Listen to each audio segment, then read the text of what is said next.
வணக்கம். நெருப்பு தமிழர்.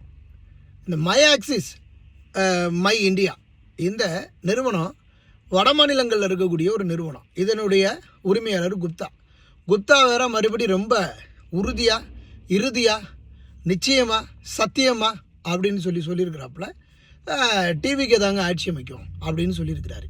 இந்த நிறுவனம் எங்கே இருக்குன்னா வட மாநிலங்களில் இருக்குது.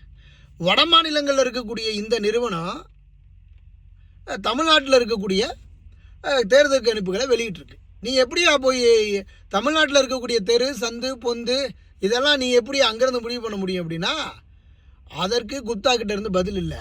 ஆனால் குப்தா ஒரு வேளை தமிழ்நாட்டில் அவருடைய இந்த ஸ்ட்ராட்டஜிக்காக அவர் எக்ஸிட் போல் கருத்து கணிப்புகளுக்காக ஒரு வேளை ஆள் வச்சுருப்பார் போல். அப்படி ஆள் வச்சுருக்கும்போது யாருக்கிட்ட அந்த ஆள் வச்சுருப்பாருன்னா ஒருவேளை டிவிகள் இருப்பானுங்க போல். அவனுங்க யார் நம்ம ஆதவ அர்ஜுனாக்கிட்ட ஆள் கேட்டாலும் கேட்டிருப்பார் போல். அந்த ஆட்களை வச்சு ஒரு தேர்தல் கணிப்பு நடத்தியிருக்கிறாரு. இந்த தேர்தல் கணிப்புங்கிறது அதாவது சோத்துக்களை முழு பூசணிக்காய் எடுத்து மறைக்கிற மாதிரி அப்படிங்கிறத உணருங்க. வட மாநிலங்களில் இருக்கிறவர் இங்கே தேர்தல் கணிப்பு வெளியிடுறாரு. ஏற்கனவே எல்லா கட்சிகளும் தேர்தல் கணிப்புகள் எக்ஸிட் போல் வெளியிட்டிருக்கு.